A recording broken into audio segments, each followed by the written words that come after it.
Olá, boa noite. Seja bem-vinda, bem-vindo e bem-vinde ao Sinapse CL desta sexta-feira. Sim, sextou, dia 22 de dezembro de 2023, César.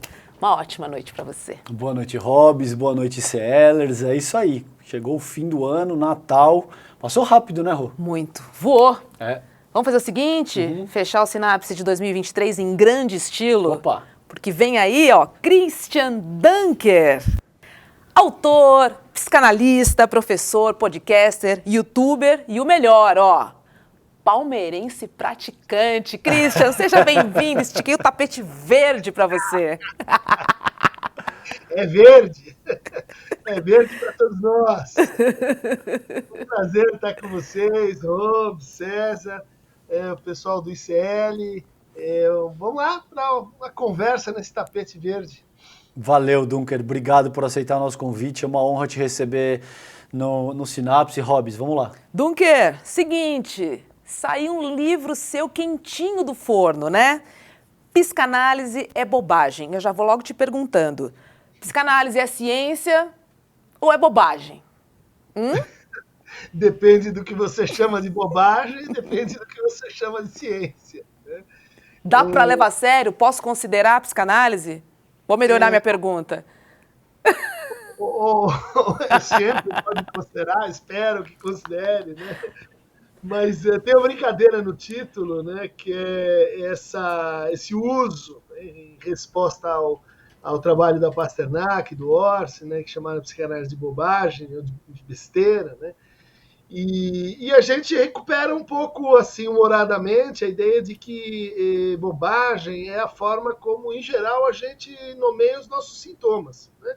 É uma coisinha à toa, não é importante, é uma bobagem, é só uma bobagem que se repete na minha vida, que manda na minha vida, que eu não sei direito de onde vem, portanto não sei como mandar embora. Né? E é uma forma que... bom, desde lá do paciente do Freud, o pequeno Hans, né, ele tinha medo de cavalo, e ele dizia, isso é a minha bobagem, né, deixa em paz a minha bobagem. Então a gente leva a sério a bobagem. Para começar, a gente escuta a bobagem, a gente dá alguma cidadania para aquilo que outros desqualificam como bobagem.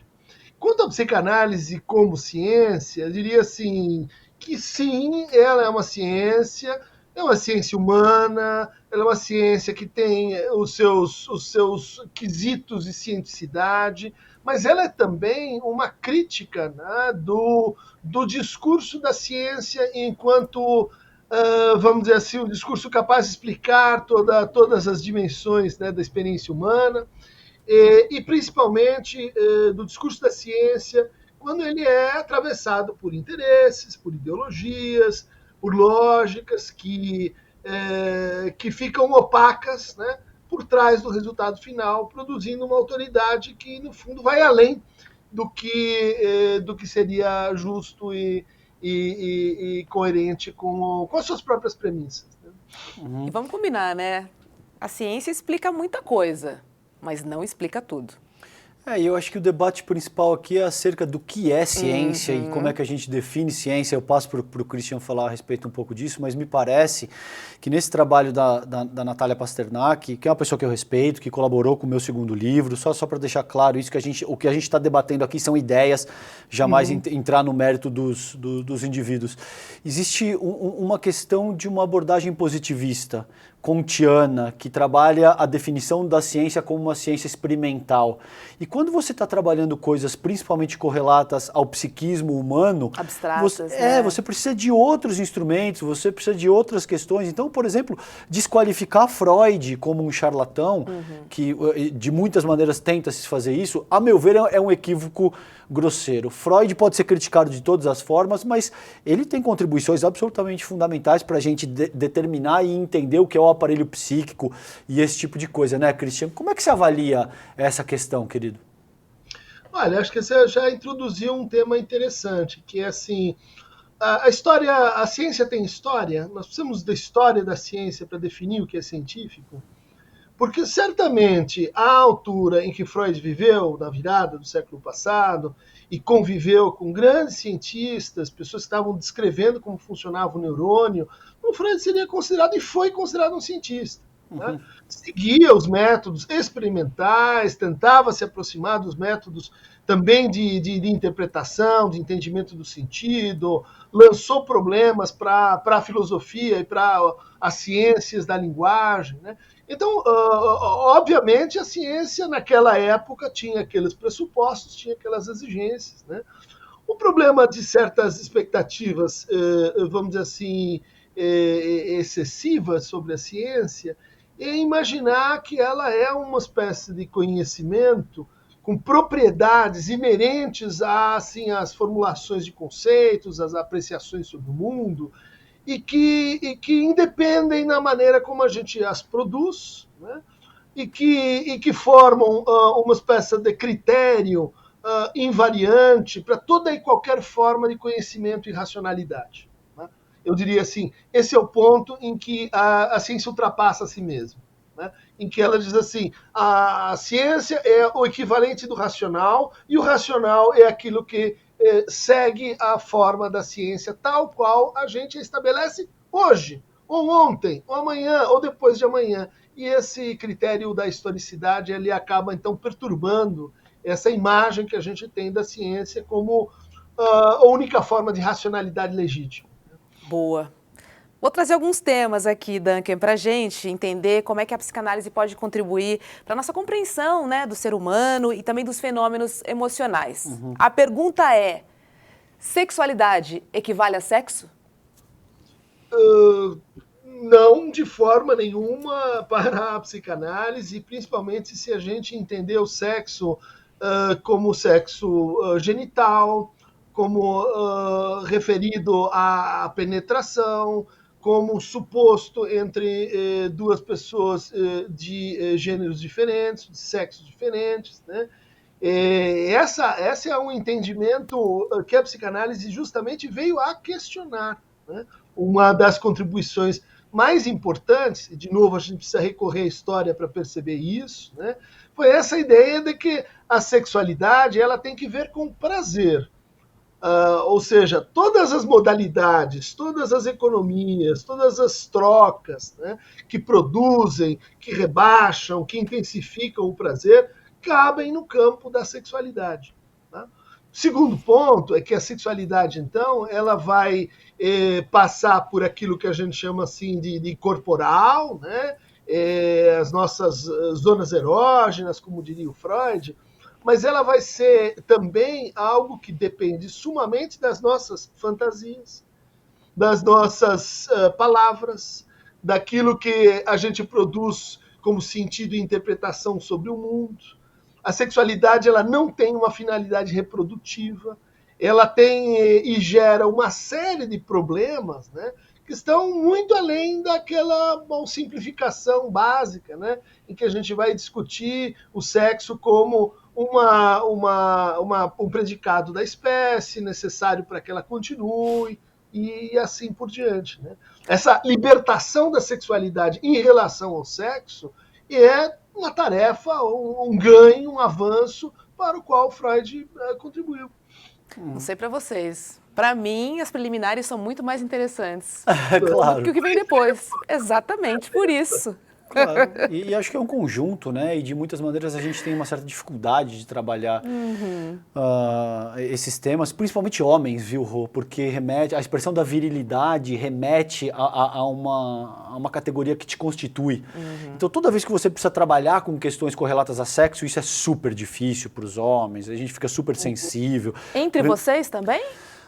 Também, eu diria, mas principalmente quando o homem ele se sente exposto naquilo que afeta a sua virilidade, entende? Se você precisa trabalhar temas que, por exemplo, que remetem a broxar, a falhar, isso é extremamente difícil, porque principalmente numa sociedade que te avalia, e o Dunker fala muito disso também, né? Homens não brocham, né? Não é isso? É, exato, mas numa sociedade que te avalia, o Dunker, eu passo para ele porque esse é um tema interessante que a gente pode explorar. Num modelo de sociabilidade que te avalia através da tua performance o tempo todo, que te compreende como mercadoria o tempo todo, é óbvio que você não tem margem para lidar com as tuas falhas, com as tuas fraquezas, e é óbvio que ao não poder entrar em contato com isso, você também tem muito mais problema para elaborar as tuas dores, o teu sofrimento e crescer com base no uso da tua experiência, né, Christian? Gostaria que você falasse um pouco. Isso tem a ver com o próprio modelo de sociabilidade que o capitalismo, que a sociedade atual organiza, inclusive, né? Uhum. E em vários níveis, né, César? A gente pode dizer assim, no nível de restrição de prazeres, né? Então, prazeres anais para um homem, não. Isso rebaixa a masculinidade dele. Sim. Né? Prazeres passivos, isso não. A masculinidade está associada com ser ativo. E veja como isso produz hierarquia. Né? Então, o outro ou a outra tem que estar numa posição passiva. E essa passividade vai, então, justificar ou ensejar dominação, formas de poder, formas de reconhecimento específicas, que vão aprisionar as subjetividades em modelos, em esquemas de uso dos prazeres, que, no fundo, serão assim nocivos para todo mundo. Né? É o que o Freud, o que a psicanálise chama de recalcamento ou de repressão. Né? Tanto no sentido de impedir certas modalidades expressivas da nossa subjetividade, quanto coagir. Né? Se você é homem, o que você tem que fazer? Você tem que performar dessa maneira, inclusive ser violento, inclusive ser agressivo, inclusive ser orientado para assim, ser o provedor da casa. Se sair daí, você tem um problema. Né? Para manter-se sempre inclinado para o sexo, e aí no sentido redutivo de sexo também. Né? Todo esse conjunto de exigências, ela, como você colocou, para que isso tudo? Por que as ditaduras, os sistemas totalitários sempre se interessam em coibir e atacar as expressividades não heteronormativas, genitais e etc.? Bom, porque tem algo ali na sexualidade que tem que ver com o controle, né? Com a dominação. Tanto o controle de si, né? Essa, vamos dizer assim, habilidade que você espera do homem, né? Ela tem que ser controlada, ela não pode expressar emoções, reter sentimentos, ao passo que a mulher, bom, já espera que ela então se manifeste e a gente imputa a ela menos racionalidade, porque ela é o que mais afetiva, e essa partição, né, dos gêneros, ela serve à dominação e, em última instância, às trocas mercantis, né? À exploração, à resignação da gente diante da pouca liberdade que o outro nos concede, mas que nós nos concedemos também. Isso antes de te passar, Rô, a meu ver, isso remete à tua primeira pergunta. Essa é a beleza e essa é a importância da psicanálise, que assim como a filosofia, por exemplo, te ajuda a refletir acerca da própria condição humana. Essa é a beleza e por isso eu entendo que sim, a psicanálise é uma ciência linda, porque ajuda com esse tipo de ferramenta para que você seja capaz de refletir e compreender a própria condição humana de diferentes formas. E aí eu vou emendar, já que você falou em condição humana, né? Dunker, como é que a não compreensão humana pode influenciar na forma como lidamos com a política? A incompreensão humana, Uhum. eu diria que as formas mais reduzidas, mais bárbaras, né, de dominação, as formas menores de políticas, menos democráticas, elas são sempre refratárias à experiência da compreensão. Né?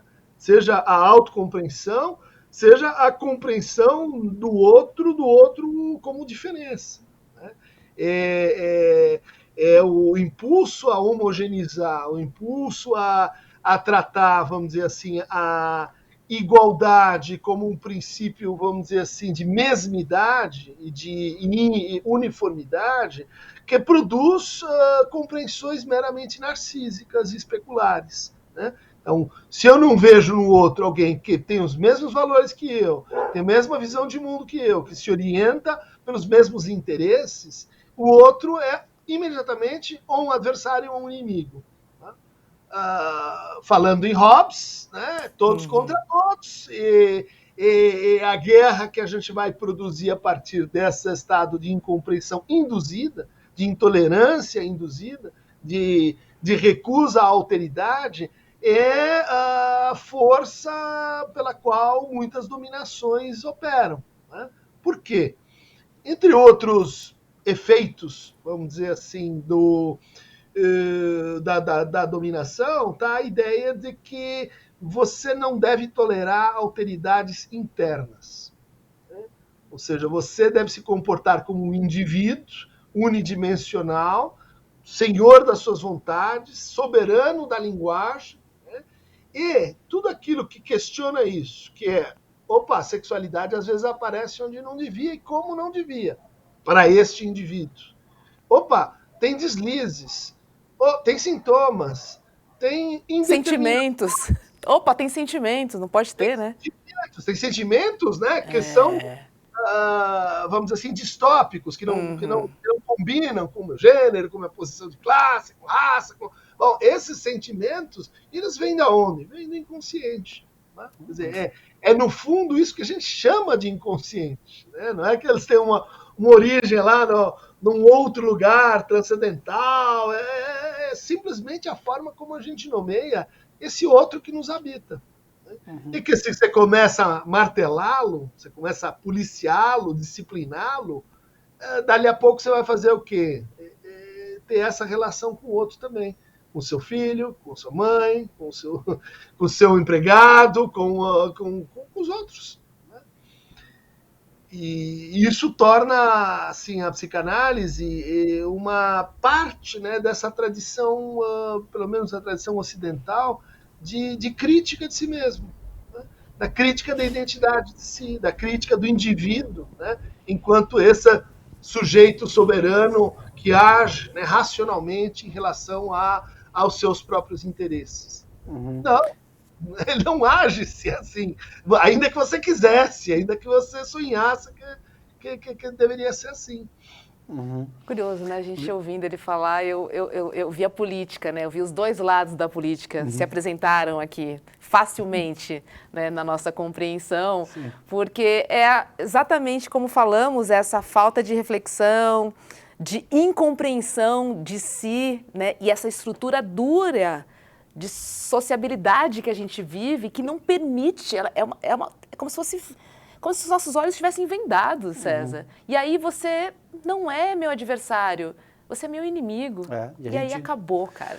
A gente viu uma expressão sociopolítica muito aguda desse processo na própria forma do bolsonarismo, que ascendeu de 5 anos para cá, se encaixa perfeitamente nisso que vocês estão propondo aí. E essa guerra de todos contra todos, por exemplo, que ele cita Hobbes, não é a nossa Hobbes, tá? É o Thomas Hobbes. Exato. A nossa Hobbes está mais para Rousseau, né? Você está mais para Rousseau. Exatamente, exatamente. E a gente tem, né, Cristian, então, o bolsonarismo, a despeito da derrota do Jair Bolsonaro em outubro de 2022, o bolsonarismo segue vivo, né, numa parcela significativa dos psiquismos, vamos dizer assim, brasileiros e das brasileiras. E eu gostaria, suponhamos que a gente tenha, para um exercício mental que eu vou te propor aqui, que a gente tenha uma espécie de psiquismo coletivo da nação brasileira. Como é que se avalia o nosso psiquismo nacional hoje, coletivo, e como é que você acha que, de muitas maneiras, o bolsonarismo afetou esse nosso aparelho psíquico? De que forma o bolsonarismo altera a nossa coletividade psíquica nessa medida? Uau, César, eu vou tentar uma analogia, assim, né? Eu diria que o Brasil, inclusive, frequentemente a gente encontra essa narrativa, né? ele se entende como um país jovem. Vai mudar, a gente sabe que a pirâmide etária será outra, mas até certo ponto éramos assim adolescentes, né? Estávamos com o futuro pela frente ou dormindo em berço esplêndido. E durante muito tempo tínhamos, vamos dizer assim, uma certa alienação. Essa é uma palavra muito cara aos psicanalistas, né? E aos políticos. É uma palavra que aparece no vocabulário da psicopatologia, do Pinel. E do Pinel, que descrevia os loucos, ele dizia assim, eles não são animais, eles não são irracionais, eles são consciências que estão alienadas. E por isso a gente pode desaliená-las, por isso a gente pode curá-las. Né? Esse conceito foi do Pinel para o Hegel, do Hegel para o Marx, do Marx para o Lacan, né? E para outros psicanalistas que vão dizer, olha, o que a gente sofre, né, a estrutura do nosso sofrimento é sempre, de alguma maneira, um tipo de alienação. Né? Daí que o tratamento corresponda a um tipo de tomada de consciência. Era o que o Freud falava, né? Tornar o inconsciente consciente. Né? Se dar conta dos seus desejos, de sua posição no mundo. Bom, pensando nessa grande alegoria, eu diria assim, o Brasil passou por um momento de grande transformação. Né? A adolescência é basicamente isso. Né? Mobilidade altíssima, mobilidade social altíssima, entre 2002 e 2012, né? Alteração de padrões de consumo, uma consciência, né, do nosso racismo estrutural, da nossa desigualdade. A gente passou por um momento em que o Brasil se redescobriu. Né? Se redescobriu atrasado em muitas coisas, se redescobriu como uma potência econômica. Enfim, a gente teve um momento de grande transformação. E, em geral, as pessoas dizem assim, isso é ótimo, a gente está crescendo, bacana, a gente mudou de fase. Para a psicanálise, momentos de transformação são momentos de crise, são momentos em que a gente vai esperar logo em seguida resistência, regressão, retorno, porque o sujeito chega num novo momento e ele diz, eu não sei como eu me viro aqui, eu não sei como, esse é o novo mundo, eu tenho que fazer o luto daquele que eu deixei para trás e agora ingressar num outro universo com novas regras, com outros valores. E eu vejo que a subjetividade, né, do Brasil, ela sofreu um retrocesso que era mais ou menos esperado. Né?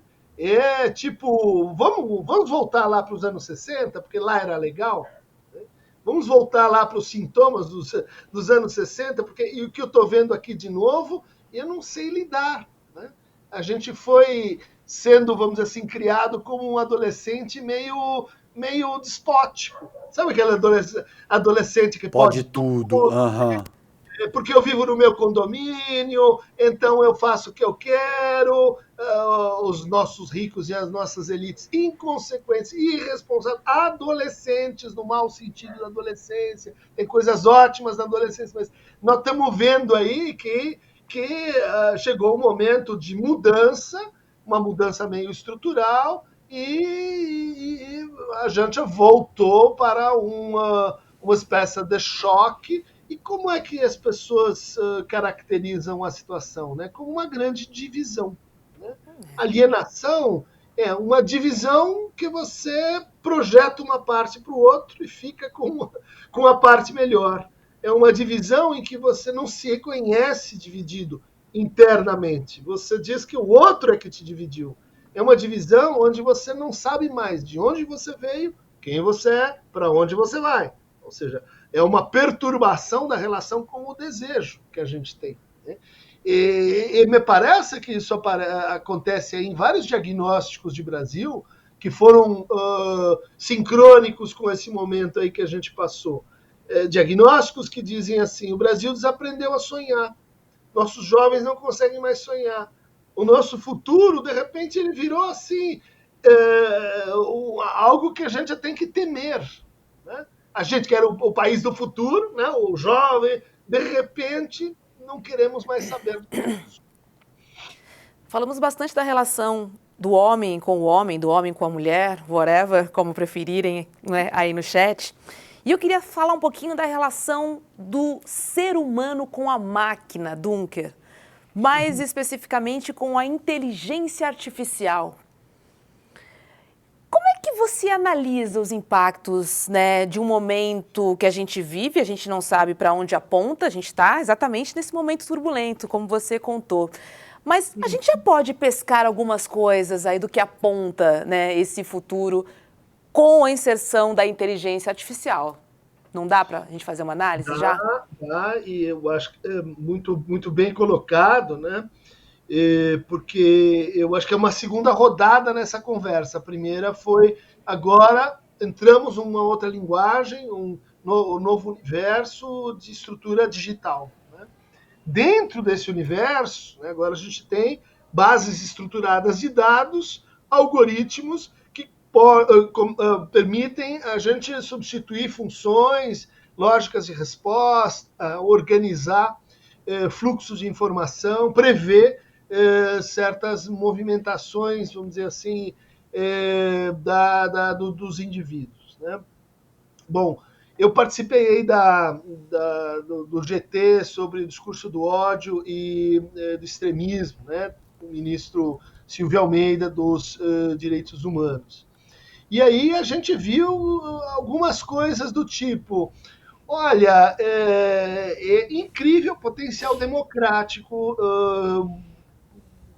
que as redes sociais introduziram no Brasil, um país até então, em grande medida, iletrado, né? Alfabetizado tardiamente. Né? Mas se a gente permite, a gente reverbera, vamos dizer assim, certas inconsequências, né? Aquilo que é um progresso torna-se um retrocesso. Né? Quer dizer, se você monetiza o ódio, né? Isso provado. Né? Você paga mais para as pessoas que estão fazendo ódio no universo digital. O que vai acontecer? Isso, né? Não sabemos, não queremos regular tudo, o universo, mas tem coisas que a gente já descobriu. Né? Isso não pode. Né? Entrega para o usuário a possibilidade de ofender o outro com um perfil falso ou anônimo. Isso faz mal para a subjetividade. Não faça, não deixe que isso aconteça. Não é só porque o agredido vai ser agredido, é porque aquele que agride vai entrando num funcionamento mental perigoso quando ele sair do universo digital, não é só quando está lá. Né? Claro. Então são coisas meio óbvias, são coisas assim, simples, que você pode dizer, não dê uma tela para uma criança antes de 3 anos, isso vai atrapalhar o desenvolvimento psicomotor, atencional dessa criança. Né?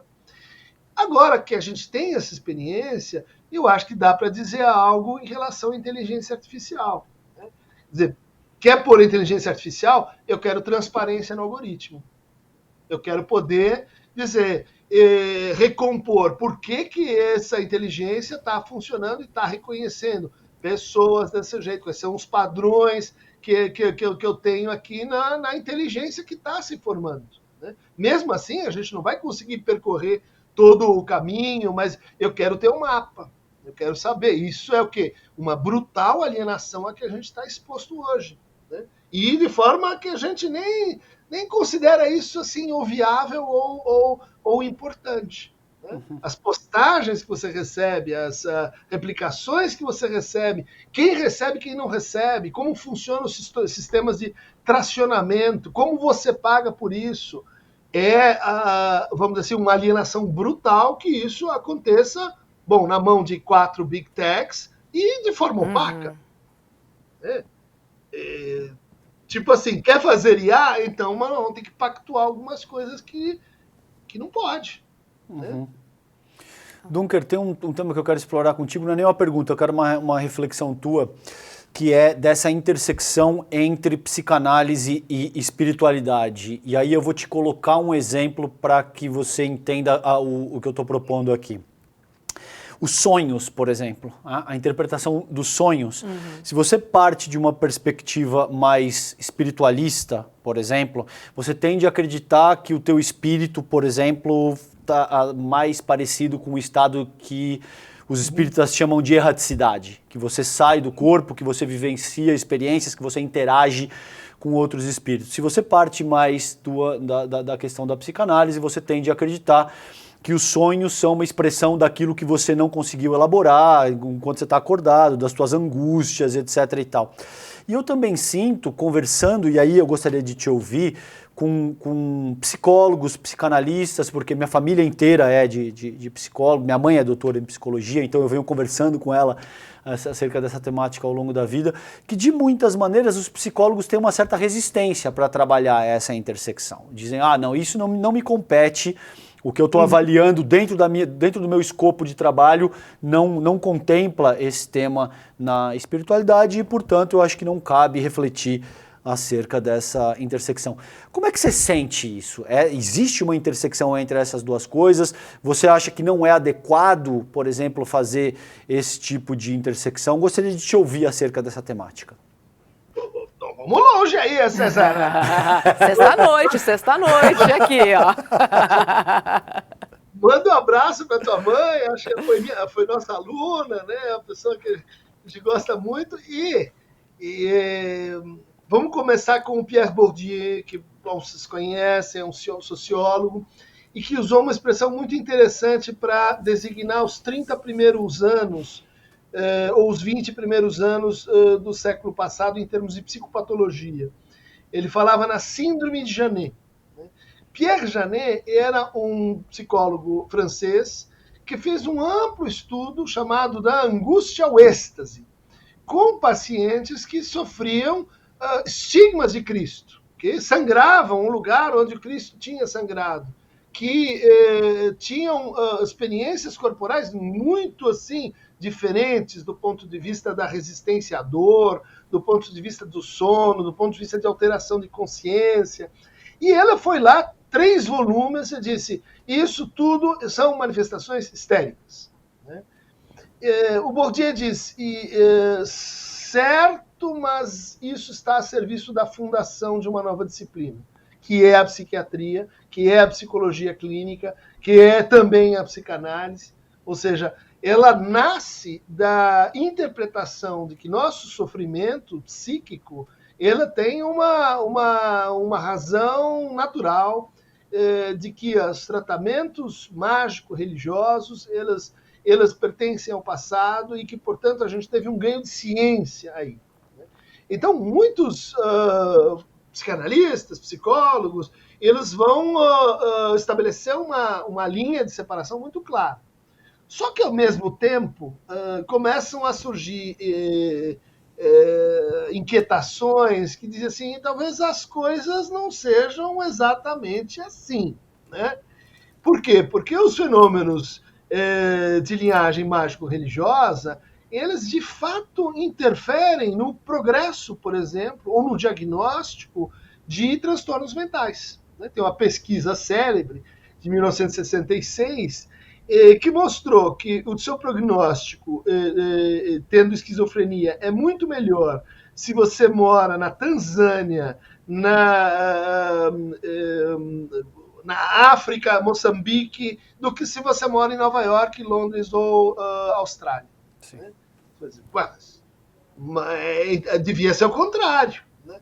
Não, por quê? Porque dentro daquilo que a gente chama as tradições mágico-religiosas, você tem integração comunitária, descrição de narrativas que conciliam você com o antepassado. Você tem uma série de coisas que, às vezes, você não consegue fazer com uma psicoterapia 1 a 1, lembrando e falando com uma pessoa. Né? Surgiu, então, César, uma espécie de pax romana. Né? Não patologizarás fenômenos religiosos. Né? Então, se aquilo acontece num terreiro, se aquilo acontece numa mesa branca, se aquilo acontece dentro de uma missa, se você é Caterina de Siena, que comia luz, se você é Marguerite Porete, que tinha visões e falava diretamente com Deus no século XIII, isso aí não é loucura, isso aí é um fenômeno religioso.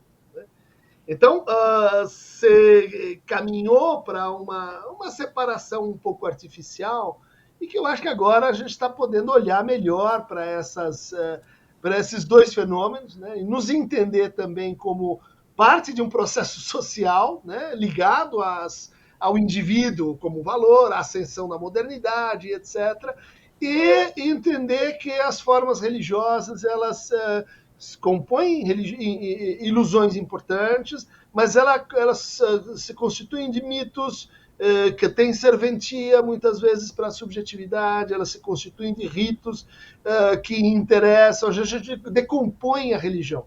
Né? O que a gente chama de religião é muita coisa junto, é história, é cultura,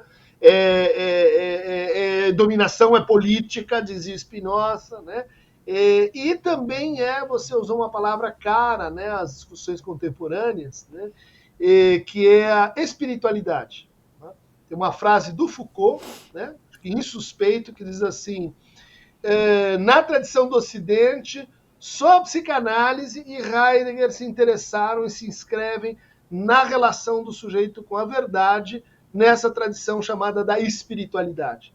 A espiritualidade, para ele, não quer dizer necessariamente religião, mas quer dizer assim, o que você precisa transformar em si para poder dizer uma verdade sobre o seu desejo. Uhum. Posso complementar uma? Curiosa, né? Muito. E eu vou te complementar uma. A gente entrevistou aqui o Marcel Souto-Maior, né? Que é um jornalista ateu, inclusive, e que fez a biografia do Chico Xavier, por exemplo. Não só a biografia, acho que ele trabalhou uma série Chico de Xavier temas... e Allan Kardec, Isso, né? Correlatos ao espiritismo. Então, suponhamos, tá? Eu quero analisar única e exclusivamente a partir do prisma da psicanálise, coisas, por exemplo, que ele traz no trabalho dele. O Chico Xavier, por exemplo, era uma pessoa que não falava francês. E é uma pessoa que cresce numa cidade do interior de Minas Gerais, se eu não me engano, e que de repente aparece escrevendo, ele dizia receber um espírito, e aparece escrevendo fluentemente em francês, e não só num idioma que ele não dominava, mas com um estilo muito peculiar do século XVI ou do século XVII. Isso foi o que o Marcel Souto-Maior, por exemplo, nos relatou. A gente o entrevistou aqui nesse programa, Dunker. Como é que você avalia, qual que seria a tua possível explicação através da psicanálise para um fenômeno dessa natureza? Paredão! Desculpa fazer isso contigo na sexta-feira, cara. Eu responderia um enigma com outro enigma. Tá. Que é o seguinte, na década de 10, um fundador da ciência da linguagem, né, estruturalista chamado Ferdinand de Saussure, e um psicólogo chamado Florian, se não me engano, foram chamados para entender o fenômeno de uma mulher que dizia que ela falava sânscrito, húngaro e marciano. E essa pessoa nunca tinha tido contato com a Índia, muito menos com a Hungria e etc. Né? E eles foram chamar um linguista para ver se aquilo era sânscrito. E, para surpresa de todo mundo, era. Né? Ou seja, uma mulher na Suíça, nos anos 10, de uma família simples, não sabia como que era possível que ela falasse uma língua sagrada, complexa, do Oriente, etc. E daí foram pesquisar e descobriram que na sua infância ela tinha tido uma babá húngara, né? E que, portanto, aquilo tinha se fixado em algum lugar nela, e ela inferiu o uso, a gramática, né, que é uma língua muito difícil, o húngaro, e, portanto, ela falava húngaro. O francês o marciano era uma mistura, né, de francês, arcaico, antigo, ou seja, era uma pessoa que tinha uma sensibilidade incrível para a linguagem. Né? Bom, restou o hindu, né? o sânscrito. E aí, pô, mas como é que isso vai acontecer? E a hipótese que eles levantaram é que, no fundo, entre o húngaro e esse francês que ela falava, ela inferiu como seria uma espécie de língua ancestral das línguas latinas, que é o indo-europeu, e do indo-europeu ela teria chegado próximo, né, do sânscrito, por uma espécie de cálculo linguístico. Né? Uma língua vem da outra, e se você percebe pequenas variações, você vai inferindo o que poderia ser aquela língua, como se a gente tivesse uma habilidade para falar o latim, porque a gente fala português. Né? Eu vou dizer para você, esse caso parece análogo ao do Chico Xavier, mas ele, no fundo, só diz que isso é possível. Né? Não diz exatamente como essa coisa aconteceu. Né? Como e por que certas pessoas teriam uma habilidade linguística tamanha, né, de inferir línguas umas das outras. Como que isso acontece? Bom, está por se descrever. Boa. Será um problema científico? Será um problema extra-científico? Boa. Boa, querido. Para encerrar esse assunto, no que você acredita nesse caso do Chico Xavier, por exemplo, Dunker? Você. Acho que ela quer te perguntar se você acredita em vida após a morte, em reencarnação, não é isso, Rô? Vocês são impiedosos, pega a Tem que fazer jus ao nome do programa, Dunker, é Sinapse, poxa. Exato. Olha, eu sou, desde a adolescência, fascinado por problemas teológicos, li bastante sobre a história das religiões, né? E quando me perguntam sobre isso, eu digo assim, essa pergunta ela é tão fascinante que a resposta talvez não me interesse muito. Se eu acredito ou não, eu já vi coisas incríveis, as pessoas falando, coincidências, como essa que você descreveu, e eu prefiro assim, guardar assim, uma reserva. Eu não diria que eu sou exatamente um ateu, não tenho uma crença teológica religiosa constituída, mas talvez gosto do Deus dos filósofos, né? Eu gosto do Deus como um problema para os humanos. Isso é profundamente humano, se perguntar, saber se sim, se não, isso para mim é mais interessante do que se existe ou não. Bacana, bacana. Dunker, obrigada, viu? Foi um prazerzaço conversar passou com você. Tão rápido. O programa passa muito rápido. Toda vez que a conversa é muito gostosa, que a gente aprende demais, passa rápido. Fica a impressão de que, nossa, voou o tempo, né? Exatamente. Queria agradecer ao seu livro, recebi hoje, com dedicatória. Obrigada, muito obrigada. Um Feliz Natal e um Ano Novo incrível para você e para toda a sua família, viu? Olha, terminando a última pergunta, se você faz árvore, troca presente, diz Feliz Natal no fim de uma entrevista, você pode dizer que não acredita, mas você pratica Deus, entendeu? Boa. Você pratica Papai Noel, você pratica, enfim, aniversário de Jesus. Isso está aqui entre nós. Sim, ótimo Ficou ponto. bem claro agora, né? Um abraço, querido. Obrigado, Dunker. Que prazer te receber, meu irmão. Um beijo grande. Um beijo, boa noite para você. Bom Natal, hein? Valeu, Feliz Natal, irmão. Tchau, tchau. Boas entradas. Obrigado. Boas entradas. É isso, César. Nosso último programa do ano. Você viu? Olha só. Que parceria longa que a gente teve esse ano e produtiva, né? Produtiva demais. Minha parceirinha Hobbes de Muito luta. bom. Valeu, obrigado por tudo. Obrigado vocês também que nos acompanharam ao longo desse ano. Seguramente 2024 tem muito mais. Tem muito mais. Obrigada por ser esse parceiro incrível. Eu que te agradeço. Fico muito feliz sempre de estar aqui ao seu lado, também. fazendo essa dupla café com leite do ICL. É isso aí. Pronto. Obrigada, um beijo no coração da nossa audiência. Você que participa, você que nos acompanha aqui no Sinapse, nas redes sociais, enfim. Tirar umas fériasinhas mais curtas, né? Você está de plantão? Agora no Natal. Isso. Você está no ICL de segunda edição no Natal. Isso. Eu também estou, mas no plantão do Réveillon, apresentando o ICL Notícias segunda edição. Então, a gente se vê, mas o Sinapse só volta em 2024. É isso aí. Mas você pode rever todas as entrevistas também no Spotify, né, no seu agregador de podcast preferido, e também no YouTube do ICL ou então do ICL Notícias. Temos todos os nossos programas ali E são programas que a gente pode curtir a qualquer hora, porque são temas importantes e temas atemporais. Então, Isso. é muito bacana poder curtir também o Sinapse no horário que você puder e achar mais conveniente. É isso aí. Um beijo para todo mundo. Beijo, gente. Feliz Natal. Boas festas. Fiquem bem. Ho, ho, ho, ho. Tchau. Tchau. Bom, eu estou aqui ao lado de Leonardo Boff e de Júlio Lancelotti, dois mestres espirituais deste país, um teólogo, um homem da pastoral das ruas da cidade grande, para falar sobre desafios, sobre lutas e esperanças para o povo do nosso país neste fim de ano. Então eu te convido para vir com a gente em vários episódios. A gente vai falar de vários aspectos do Natal, da convivência, da tecnologia, do meio ambiente, do diálogo, de tudo isso. Vai ser bom, não perca!